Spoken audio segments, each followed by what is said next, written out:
The wrestling world stood absolutely still last Monday night when CM Punk was found laid out cold in the backstage area of WWE Raw, his body crumpled against equipment crates like a discarded puppet. Security footage captured the moment in grainy, haunting detail. Punk walking confidently through the corridor, completely unaware of the danger lurking in the shadows. Then, in a flash of brutal violence that lasted no more than 8 seconds, a figure emerged from the darkness and struck with the precision of a trained assassin. The best in the world never saw it coming. He never had a chance. But here's where this story takes a turn that nobody, and I mean absolutely nobody, could have predicted. For weeks, the WWE Universe has been consumed with one burning question: who would dare attack CM Punk in his own territory? The speculation ran wild like a forest fire through social media. Was it Seth Rollins settling old scores? Could it have been MJF making a surprise jump from AEW? Some conspiracy theorists even suggested it was a returning Brock Lesnar, back for one more payday. Every podcast, every dirt sheet, every wrestling forum from Reddit to Twitter became a breeding ground for theories that ranged from plausible to absolutely insane. But the real answer? The actual identity of Punk's attacker? It's so much more calculated, so much more sinister, and so deeply rooted in WWE's power structure that when you hear it, everything, and I mean everything, suddenly makes perfect sense. Roman Reigns, the tribal chief, the self-proclaimed head of the table, has finally broken his silence. And what he revealed in an exclusive sit-down interview last night has sent shockwaves rippling through every locker room, every front office, and every wrestling publication across the globe. The mystery man isn't some random hired gun. This isn't about money. This is about power, control, and the Bloodline's iron grip on WWE's throat. Because the person who attacked CM Punk, the individual who Roman Reigns personally selected to send his message, is someone who's been hiding in plain sight this entire time. Someone with everything to gain and absolutely nothing to lose. Someone whose allegiance to the tribal chief runs deeper than blood itself. Are you ready to find out who it is? Because once you know the truth, there's no going back. The landscape of WWE will never look the same again. Let's rewind the tape and examine exactly what happened that night, because the devil is always in the details, and these details paint a picture far more disturbing than anyone initially realized. CM Punk had just finished a segment with commentary discussing his upcoming match at Survivor Series, looking relaxed and confident as he made his way through the backstage area known as Gorilla Position. This is the sacred space right behind the curtain where superstars prepare before their entrance, where producers frantically coordinate live television, where the controlled chaos of WWE production happens in real time. Punk was laughing with a production assistant, completely at ease in what should have been the safest environment in the building.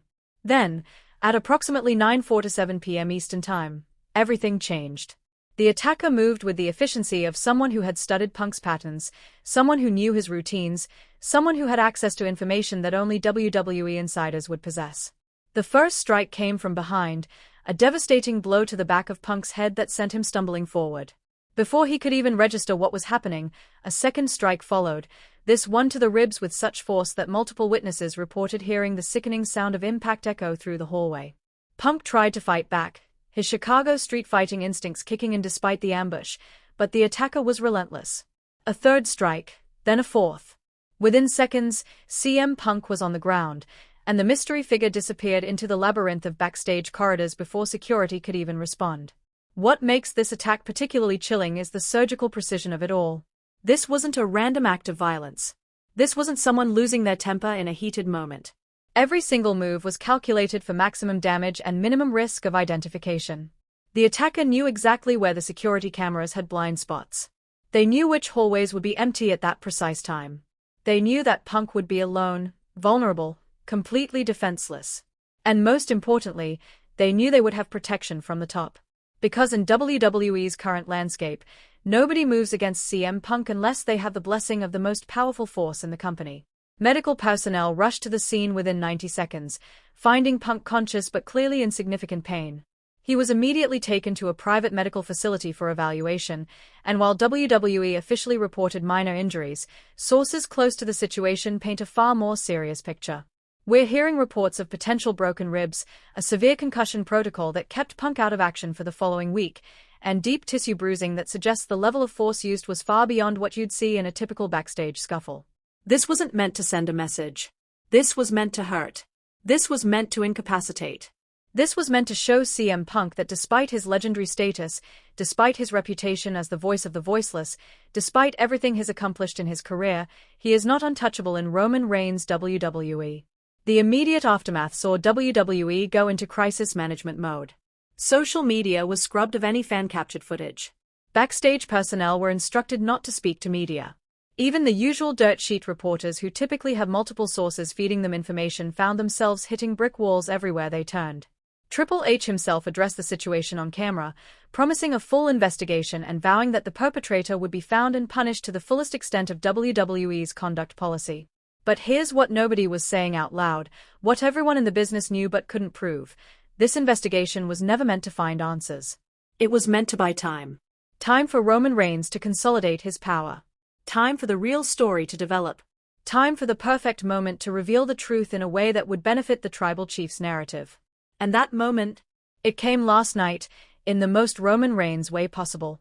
Completely on his terms, completely in his control, and completely devastating to everyone who thought they understood the game being played. The setting was perfect, almost too perfect, which should have been everyone's first clue that Roman Reigns had orchestrated every single element of this revelation. A dimly lit locker room, the championship belts gleaming in the background like golden thrones, Paul Heyman standing to the side with that knowing smirk that suggested he'd been in on the secret from day one. Roman sat in a leather chair, his posture relaxed yet commanding, wearing his signature bloodline vest and looking every bit the ruler he claims to be. The interviewer, visibly nervous, began with the question that's been on everyone's mind for weeks. Roman, did you have anything to do with the attack on CM Punk? The tribal chief let the silence hang in the air for what felt like an eternity. He didn't rush to deny. He didn't immediately deflect. He just stared directly into the camera with those cold, calculating eyes that have stared down John Cena, Brock Lesnar, and every other legend who's tried to take his throne. Then, slowly, deliberately, a smile crept across his face. Not a friendly smile. Not an amused smile. A smile that said he'd been waiting for this moment, savoring it, preparing for it like a master chess player who's been planning their checkmate for the past 20 moves. You want to know about CM Punk? Roman finally spoke, his voice that low rumble that somehow sounds both calm and threatening simultaneously. You want to know what happened to the so-called best in the world? Let me tell you something about CM Punk. He came back to WWE thinking he was going to pick up where he left off. Thinking he was going to walk into my company, my empire, and just take whatever he wanted. He forgot something very important. He forgot that this is the tribal chief's table, and at my table, you eat when I say you eat. You speak when I say you speak. And you breathe when I give you permission to breathe. Paul Heyman nodded approvingly in the background, that serpent-like satisfaction radiating from his expression. Roman continued, leaning forward now, his intensity building with every word. CM Punk needed to learn a lesson. He needed to understand that the rules changed while he was gone. This isn't 2011 anymore. This isn't the summer of Punk. This is the island of relevancy, and I am the only one who decides who gets to stay on this island and who gets thrown into the ocean to drown. So yes, I sent someone to deliver that message. I sent someone to make sure Punk understood exactly where he stands in the hierarchy of my WWE. The interviewer, barely able to contain the explosive nature of this confession, pushed forward with the obvious follow-up. Who did you send, Roman? Who attacked CM Punk? And this is where Roman Reigns revealed his true genius, his mastery of psychological warfare, his understanding that the revelation itself could be weaponized for maximum damage. He stood up from the chair, walked closer to the camera until his face filled the entire frame, and said the name that has since been trending worldwide, breaking wrestling news sites, and causing absolute pandemonium across social media platforms. Solo Sikoa wasn't acting alone that night, Roman stated, his voice dropping even lower, more menacing, more final. My enforcer was doing exactly what I trained him to do. But if you think Solo was the only one involved, if you think this was just some simple attack, then you haven't been paying attention. The person who actually put hands on CM Punk, the person who I personally selected to send my message, is someone Punk thought he could trust. Someone who's been in this business long enough to know that loyalty to the tribal chief is the only currency that matters in WWE anymore. He paused again, letting the tension build to an almost unbearable level. The entire wrestling world held its collective breath. And then Roman Reigns dropped the bomb that changed everything. It was Dominic Mysterio. Dominic Mysterio. The son of Rey Mysterio. The young star who spent the past 2 years completely reinventing himself as the cocky, arrogant member of the Judgment Day faction. The same Dominic who has been vocal about earning respect on his own terms, stepping out of his father's legendary shadow, proving he belongs in WWE based on his own merits rather than his famous last name. And now, apparently, the newest soldier in Roman Reigns' ever-expanding Bloodline army. How did we get here? How did this alliance form? And more importantly, what does this mean for the entire landscape of WWE moving forward? Let's connect the dots that were hiding in plain sight this entire time. Dominic Mysterio has been on a fascinating character journey since turning heel and joining the Judgment Day. He transformed from the babyface son trying to live up to his father's legacy into one of the most heat-generating heels in the entire company. His relationship with Rhea Ripley created appointment television. His matches, while sometimes criticized by hardcores, consistently drew reactions from the crowd. But something interesting started happening about 3 months ago, right around the time CM Punk returned to WWE. Dominic's promos began including subtle references to power structures, to knowing your place, to understanding that success in WWE isn't about being the best wrestler but about aligning yourself with the right people. We all dismissed it as standard heel rhetoric. We thought it was just Dominic continuing his character development, finding his voice as a performer. But looking back now with the clarity of hindsight, he was dropping breadcrumbs the entire time. In a backstage segment that aired 6 weeks ago, Dominic was shown having a brief interaction with Paul Heyman. Nothing significant, just a passing moment where Heyman acknowledged him with a nod and a knowing look. 2 weeks after that, Dominic posted a cryptic message on social media about recognizing greatness and knowing which side of history you want to be on. Again, we thought nothing of it. Just social media noise from a young wrestler building his brand. The real question everyone's asking is, why would Dominic Mysterio align himself with Roman Reigns? What does he gain from betraying CM Punk, someone who had actually shown him respect in backstage interviews, someone who represented the kind of rebellious spirit that originally inspired Dominic's heel turn? The answer, according to sources close to the situation, is both simple and deeply calculated. Roman Reigns offered Dominic something that nobody else in WWE could provide: protection, elevation, and a guaranteed spot in the most powerful faction in professional wrestling history. Think about Dominic's position before this alliance. The Judgment Day, while successful, was becoming fractured. Internal tensions with Finn Balor were evident. Damian Priest was clearly being positioned for a singles push that would leave Dominic behind. Rhea Ripley's injury created uncertainty about the group's future. Dominic could see the writing on the wall. He could sense that his moment in the spotlight was temporary unless he made a power move that would secure his future. And who better to align with than the Tribal Chief, the man who has held the Universal Championship for over 1,200 days, the man who has systematically eliminated every threat to his throne, the man who has transformed WWE into his personal kingdom.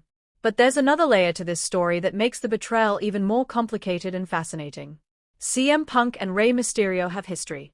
They came up together in the independent scene. They've shared locker rooms, shared matches, shared respect for decades.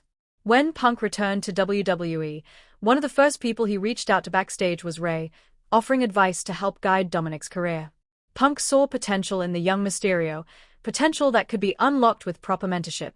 He even floated the idea of a program where he could help get Dominic to the next level as a performer. Rey appreciated this, trusted Punk, and even discussed it with his son. Dominic listened to everything CM Punk had to say. He smiled, nodded, thanked him for the advice. And then he went straight to Roman Reigns with information about Punk's schedule, his routines, his vulnerabilities. Because in Dominic's mind, shaped by Roman's philosophy, loyalty to power matters more than respect for legends.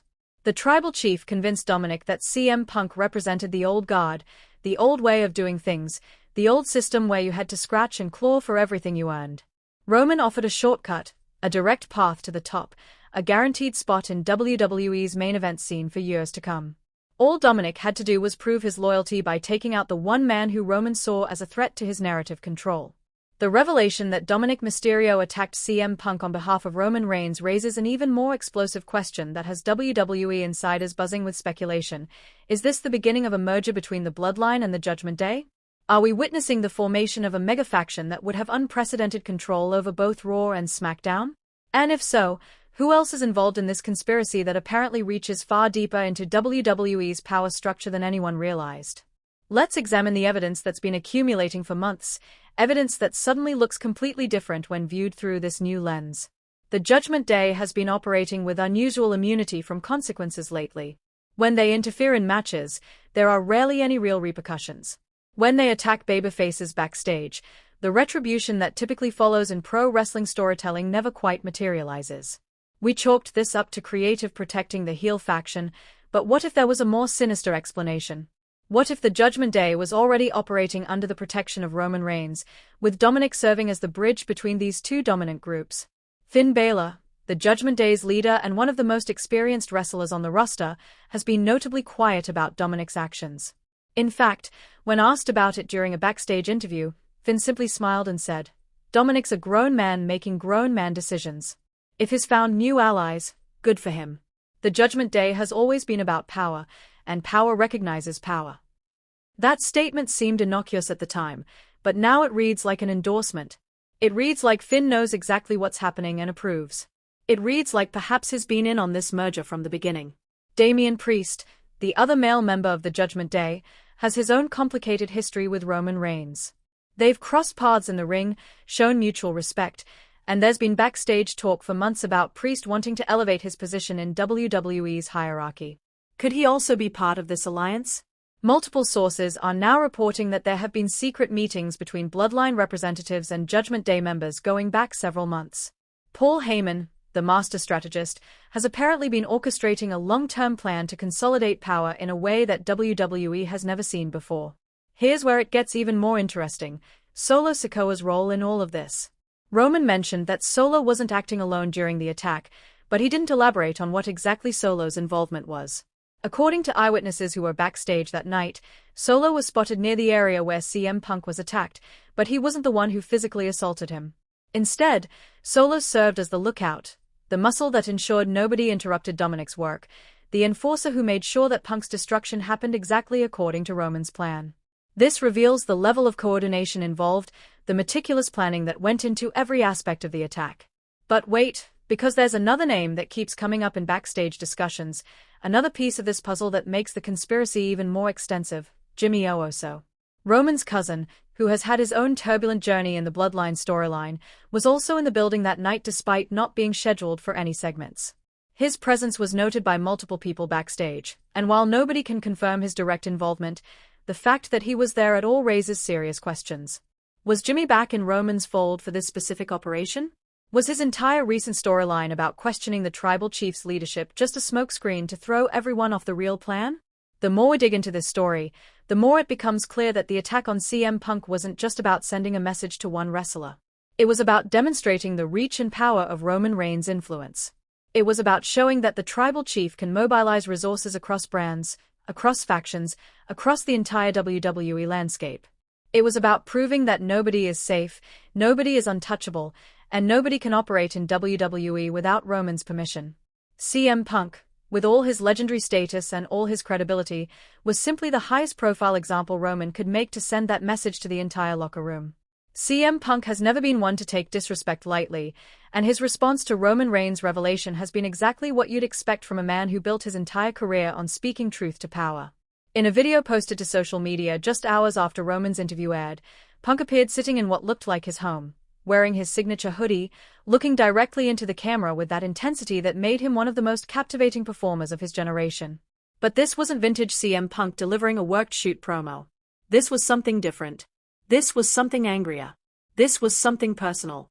"Roman Reigns thinks he sent me a message," Punk began, his voice low and controlled but vibrating with barely contained rage.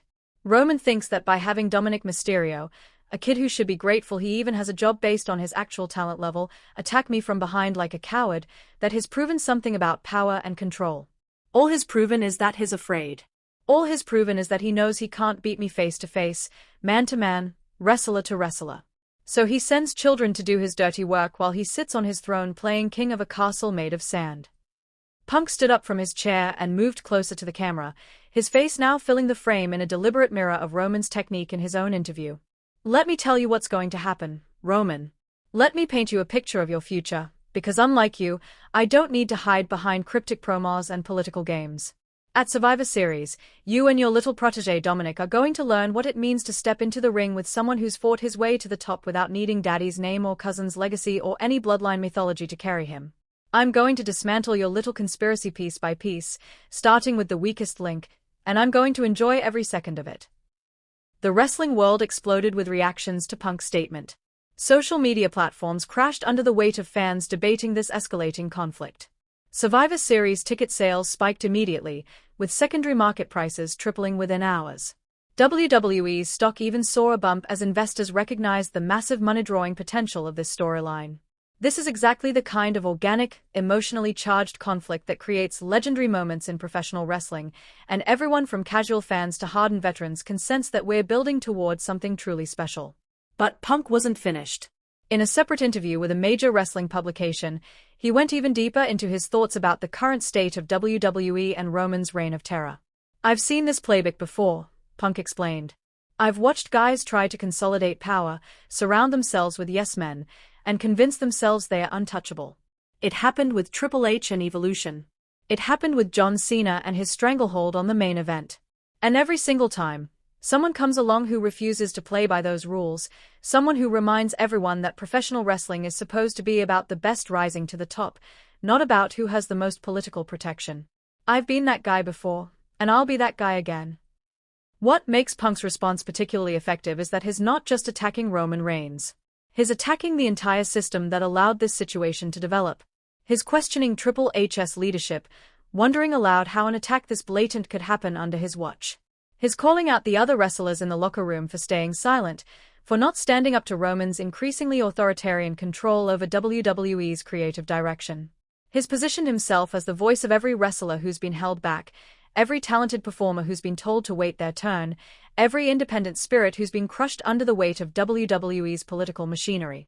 And in doing so, CM Punk has transformed what could have been a simple revenge storyline into something much larger, much more important.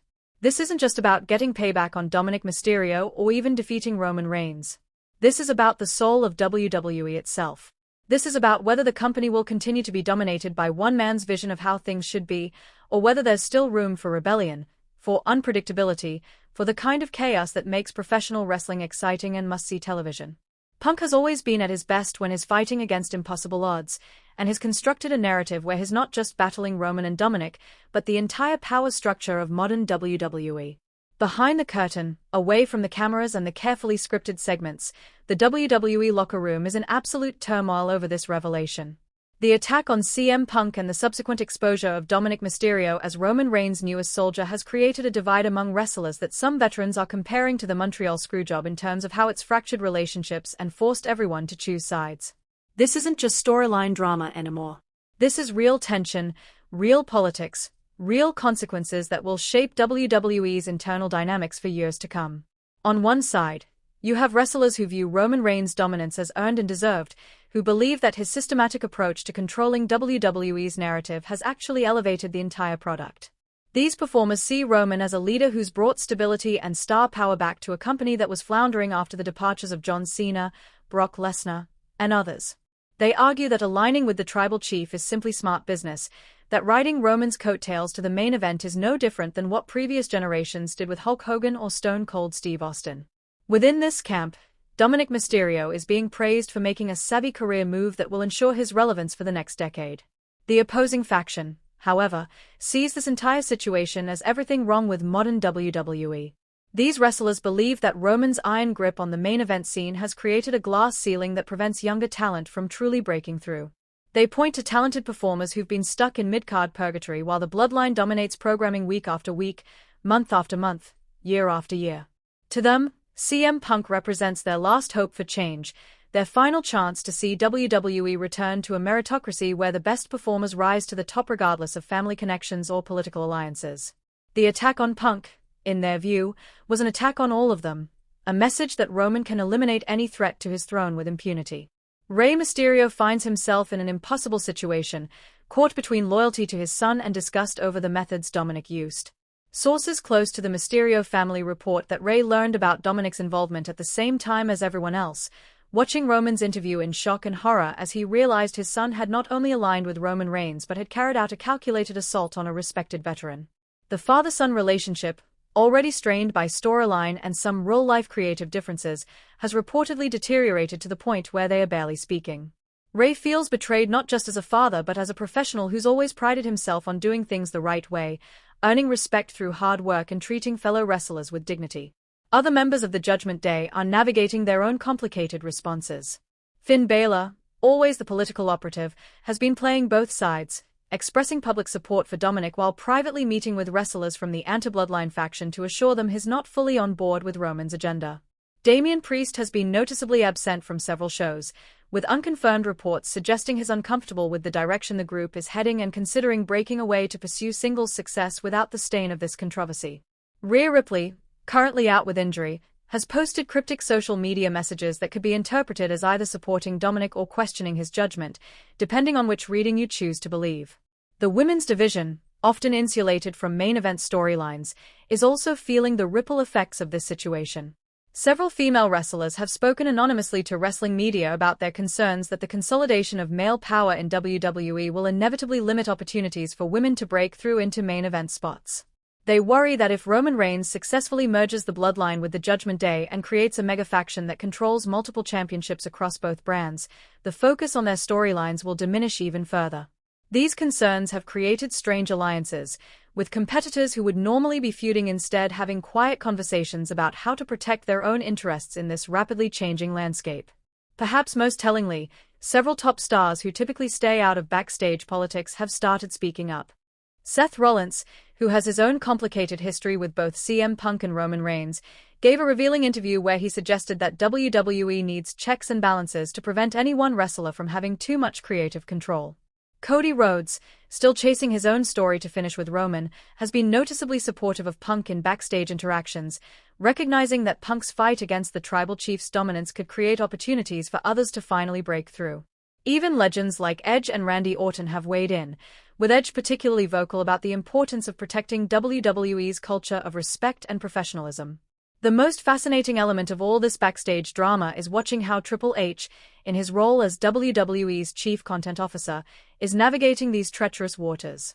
He's publicly committed to remaining impartial and letting the sports entertainment product speak for itself, but everyone in the industry knows that's impossible in a situation this volatile. Triple H has his own history with CM Punk that's both professional and deeply personal. He was also instrumental in building Roman Reigns into the dominant force he's become. How he chooses to book this storyline moving forward will reveal where his true loyalties lie and could have massive implications for his leadership of WWE's creative direction. What we're witnessing is more than just a wrestling storyline. This is a legitimate power struggle playing out in real time, with real careers hanging in the balance, real relationships being tested, and real consequences that will reshape WWE's landscape for years to come. The attack on CM Punk was just the opening salvo in what's shaping up to be the most significant internal conflict WWE has experienced in over a decade.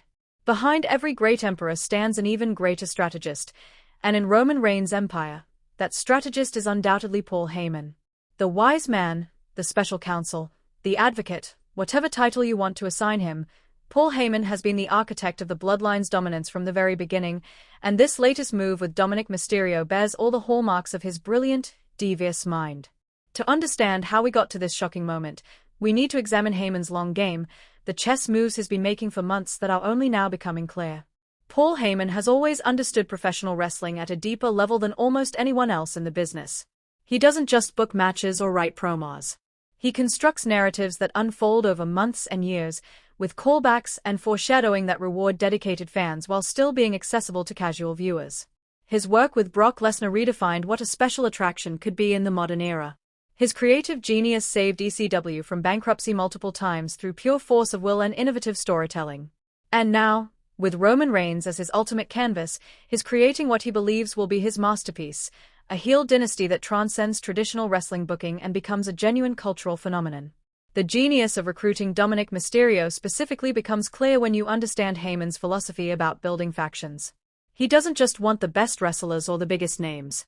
He wants strategic pieces that create storyline opportunities, that open new doors for creative development, that allow the faction to infiltrate every corner of WWE programming. Dominic gives the Bloodline something they didn't have before, a connection to WWE's Latino fanbase through his father's legacy, a younger demographic appeal that Roman alone couldn't capture, and most importantly, a bridge to another major faction in the Judgment Day. This wasn't just about attacking CM Punk. This was about expanding the empire. In recent weeks, eagle-eyed fans have noticed Paul Heyman appearing more frequently on both Raw and SmackDown, despite the Bloodline being primarily a SmackDown-focused group. He's been having conversations in the background of shots, lurking in corners during segments he had no official reason to be part of, showing up in locations that seemed random at the time but now make perfect sense as scouting missions. Heyman was identifying potential recruits, evaluating talent, determining who could be brought into the fold and who represented obstacles that needed to be eliminated. CM Punk, with his independent spirit and refusal to bow to authority, clearly fell into the latter category. What makes Heyman's strategy particularly impressive is how he's used social media and public perception to shape the narrative in real time. In the days following Roman's revelation, Heyman has been posting cryptic messages on Twitter that drive fan speculation into overdrive. Images of family dinners with mysterious empty chairs. Quotes about loyalty and legacy. Photos from old Bloodline events with faces mysteriously cropped out, implying that other recruits may be coming soon. Each post generates thousands of comments, tens of thousands of likes, and keeps the storyline trending across multiple platforms. Heyman understands that modern wrestling isn't just about what happens on television anymore. It's about creating a multimedia experience that keeps fans engaged 24 hours a day, 7 days a week. But here's where Heyman's plan gets even more elaborate, even more ambitious in scope. Multiple sources are now reporting that the recruitment of Dominic Mysterio is just phase 1 of a multi-phase strategy to give Roman Reigns control over not just championships but entire divisions within WWE. Phase 2 allegedly involves bringing in talent from NXT, young wrestlers who haven't yet established their own identities and can be molded into Bloodline soldiers from the beginning of their main roster careers. Phase 3, according to these same sources, involves something that sounds almost too crazy to believe: an attempt to bring back former WWE stars who left on bad terms, offering them opportunities to return under the Bloodline's protection and with guaranteed prominent positions.